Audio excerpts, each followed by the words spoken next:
Okay. Right, so this is the contest. Yeah. Just not chairs when you want me to do it. Okay, so here's some more shots. This is going live. This is the Kieran working the, well, basically the, is it true? Oh, it's not so he's on the second station. It looks like the S&P station, search and parts. And this is a little management group down here, which I'll talk about in a minute. Okay, so this is inside the station, looking out towards the rest of the world. It's quite a good view of this here. You've got the two stations here. So Kieran's on what mostly was the run station, but it really ended up being the CW station for most of the time, certainly during the daytime. The second station there, and this is where the managers and the SDR monitoring was done. Okay. So just before we got started, we gave a nice little gift to our hosts, which they were obviously very pleased with. The chocolates or something, wasn't it? Yeah. Okay. She was obviously happy. He doesn't look happy, He doesn't look very happy. No, he doesn't like Portland. Did he get them the wrong way around? Okay, next one. And just before we went, a toast of good luck from whiskey from our hosts. So after that. Yeah, just what we want when you're going to do SSB. Start calling just a shot of whiskey. Really sets your mouth just right. Yeah. So we all wobbled in and then started off. So here we go. There's Carsten and CW on the run station. Tom, what was it? I think they're Tom. I'm not sure. I had Dave. Dave. Could be Dave. That, yeah. Yeah, that's right. Okay. Yeah. And then I was sort of the what was called the manager of the station, and somebody there with moral support. Yeah. All these aluminium cans suddenly started appearing. You see that before? Yeah. That's me. That guy is. Been happy. I go down to the whiskey that week. You can see how crowded the place gets. It's such a long, thin strip of space, and it can easily get very crowded and people get in the way. There's Carsten tuning up there's a Heathlight linear. It's on the run station.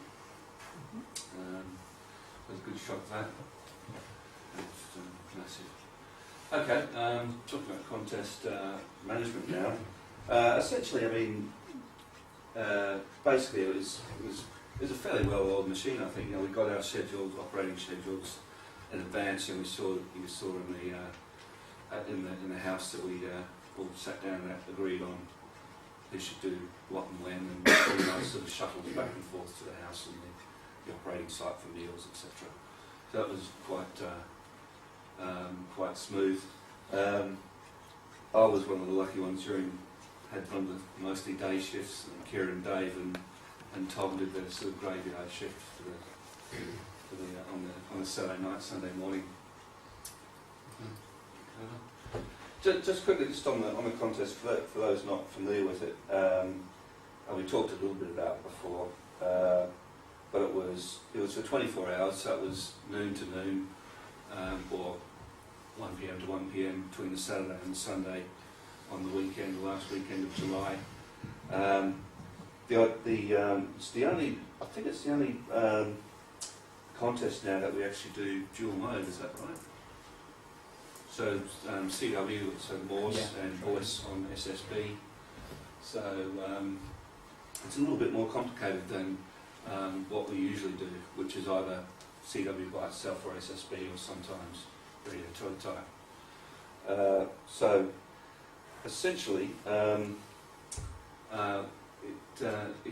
it helped to have the station managed, in that someone would direct what the operators would be operating on, and whether they'll be running, or whether they're searching and bouncing, or what band to use, etc. So that was sort of I guess when I was there, which is most of the time, was sort of sitting on the edge of past the operators on the edge towards the end of the milk shed, and sort of seeing what the propagation was doing and seeing how well we're doing with multipliers on particular bands, and as a result telling the operators what to do, what sort of combination for band mode, etc., whether to run, which is called a CQ or advanced CQ calls. And that's sort of an innovation that we've done with G5 with this contest. Usually, because IOTA is it's a bit more complicated. With CQ Worldwide, which we usually do, you can often just point the antenna to the US and just call, and you just get hour upon hour, you get people coming back, and you get lots and lots of points and multipliers, etc. This is a lot more sort of difficult. The one reason why it's a bit more difficult, in those contests, the CQ Worldwide, they're twice as long, they're 48 hours. So if you miss out on an opening to a particular area of the world on a Saturday, you can probably work it on a Sunday. With here, you've only got 24 hours. You've only got really one bite of the cherry, really. If you may have an opening on 28 on 10 metres on the Saturday afternoon, but there's no Sunday afternoon. You've got to work with. You've got to strike while the iron's hot. So, one of the things I was doing was just looking at the propagation information coming in online, and telling people to sort of switch bands or switch modes, etc. And I think that was quite useful. I think it made us more efficient. The thing with IOTA is it's hard to sort of, the IOTA contest, it's hard to sort of get to know how well you're actually doing. You can keep calling CQ, and you can keep getting lots and lots of stations coming back, and you see a log increase, but that may not be what you want. If you're just working, say, German stations, for instance, you're only getting 5 points, no potential for multipliers, and you're not working islands, which are 15 points, and you've got a potential chance for a multiplier. So you've got to think of all these things, and as an operator just sort of staring at the screen and going away, you think, you can't really see the bigger picture. So the management, I think, was quite important. And Sarah, who's joined me next to me,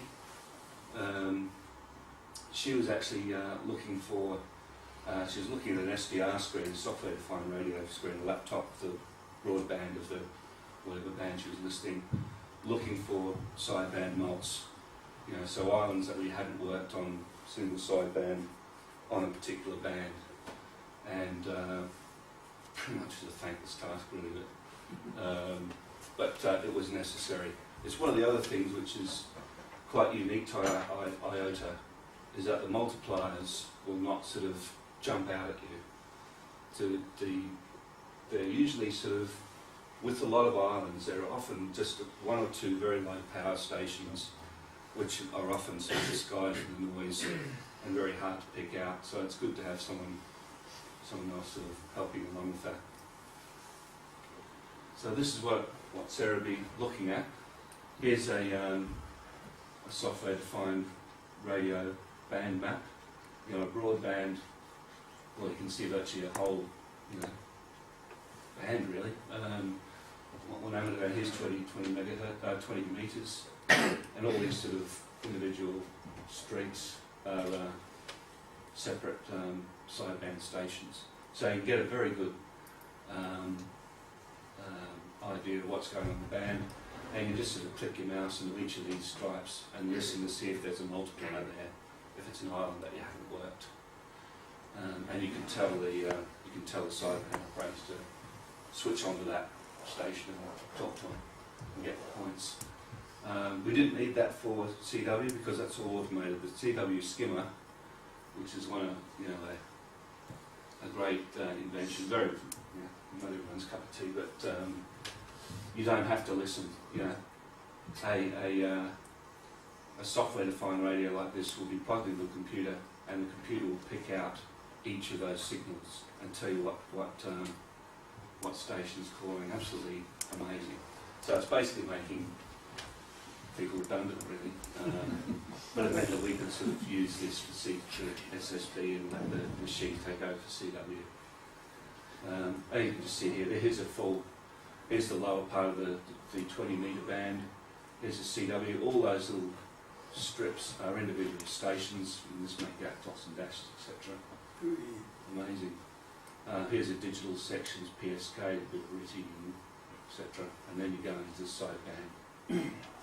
So really good piece of technology, very useful. Okay. Yeah. One of the problems, as I was saying, is with IOTA is knowing how well you're actually doing in the context, particularly how many multipliers you've worked or haven't worked on particular bands. Unfortunately, my cut and pasting, I've put a DXCC instead of the IOTA islands. But what you get is that you get this sort of list of islands, EU 1, 2, 3, 4, 5, etc. It tells you what you worked on particular bands. Now, it would be nice if all the IOTA references were, all in the one region. So you had number 1, 2, 3, 4, and 5. So they're all in the Western Mediterranean. Unfortunately, that's not the case. For instance, you've got EU 001, it's the Dodecanese. Near Greece, and you've got EU 2 in the Baltic, which is Island, and 3 in the Azores. So you can look at something like this and not really understand, well, have we sort of ignored the Baltic? Have we got enough sort of 15 metre mults in the Baltic or the Western Mediterranean, etc.?